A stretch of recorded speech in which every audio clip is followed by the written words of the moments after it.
ఉదయం నుంచి మనం చూస్తున్నాం హడావుడి. స్వాతంత్ర పోరాట యోధులు, దేశం కోసం రాష్ట్రం కోసం బాగా కష్టపడి దోసుక తిన్న వీరులు. ఓ వీరుడు అరెస్ట్ చేస్తే ఇంకా ముఠా సభ్యులు అందరూ వచ్చి నిరసన తెలుపుకుంటూ చాలా మాటలు మాట్లాడుతున్నారు. రాష్ట్రాన్ని తెలంగాణ పేరిట దోసుక తింటాం,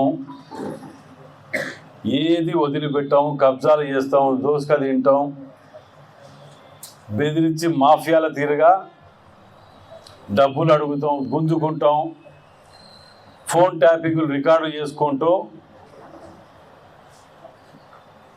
ఏదైనా మేము చేస్తాం. మమ్మల్ని అరెస్ట్ చేస్తే తెలంగాణ ఉద్యమకారులను అరెస్ట్ చేస్తారు. కార్డు అదొకటి, అదో లైసెన్స్ కార్డు అయిపోయింది. మీరు పాల్గొన్న ఉద్యమంలో సంబంధం ఉందా? హద్దు పద్దు ఉన్నదా? అసలు ఏం చేస్తున్నారు అంటే మీరు ఏవి చేసినా ఏది విచారించొద్దు.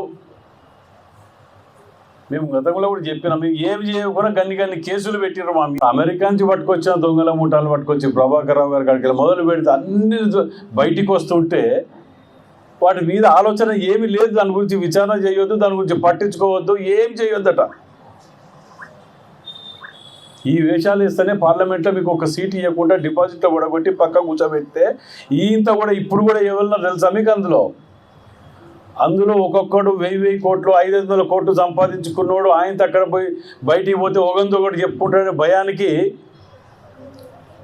ఆ భయానికే కలిసి ఉంటే ఆ 10 మంది కలిసి డబ్బులు పెట్టి లేట్ చేస్తే చీడ పురుగులు ఉన్న సమాజాన్ని చెడగొడతారు. వీళ్ళని తొందర ఇక్కడ పెడదామంటే కూడా సెంట్రల్ జైల్లో కూడా ఊలగొట్టిరు వీళ్ళ గతంలో. వీళ్ళని తొందరలో కనుక విచారించి లా ప్రకారం మేము పోయేది ఎక్కడ కూడా మేము దాటి పోవట్లే.